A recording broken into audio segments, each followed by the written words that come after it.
How can this be worth the same as all of these? Richard Mille, at least right now, is looked at as a grail tier for lots of the watch world.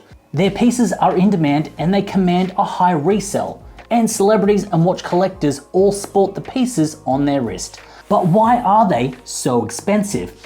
Let me break it down for you. Let's say each of these is 1,000 watches.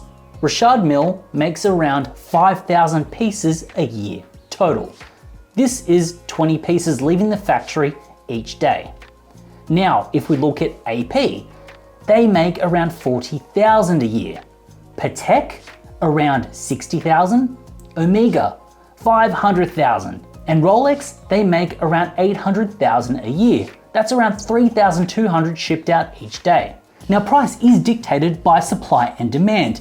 And as you can see here, even if there was a fraction of the demand for Richard Mille, there just isn't the supply to meet this demand. And to put it into perspective, there are around 2,600 billionaires in the world. And if each of them wanted to pick up a new RM for themselves and their friend, there wouldn't be enough to go around. And as Jay-Z said, what's 50 grand to a mother effer like me? And granted, these are a little bit more than 50 grand. So to billionaires, these price points are just a rounding error. But that's not the sole reason for the price. The celebrity endorsements are ridiculous.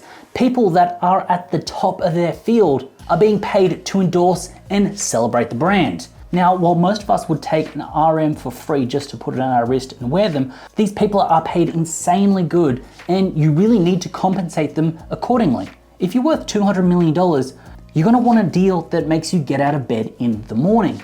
This marketing and endorsement cog needs a lot of funding to keep it churning. The numbers that RM spends on this is tight-lipped, but it makes sense to pour as much as you can the bigger they get, because they'll get an even greater return. There is an interesting fact about RM that I found when I was researching this video, and it's the fact that if you hit the subscribe button and smash that like button, you're 33% more likely to get an RM in your lifetime. So make sure you go down there, hit that subscribe, and hit that like button.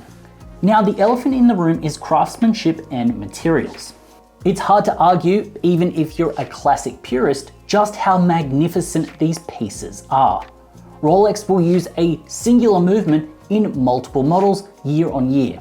The 3235 has 4 models, all with variations underneath it. The movement is essentially a mass-produced movement. Compare this to Richard Mille, where each model, well almost, has a different movement, a different case size. So even though there are 5,000 made each year, each of them is very much bespoke, handmade, one-of-a-kind pieces. The materials as well, the different alloys, carbon fiber, everything that goes into each piece is unique and worked on. Now, I think this begs the question, is Richard Mille worth the price? I'm gonna rustle some feathers here and say I don't think so. I can admire them, yes. I can understand the beauty, yes. I can understand the craftsmanship, but I do think that these prices are where they are because they can.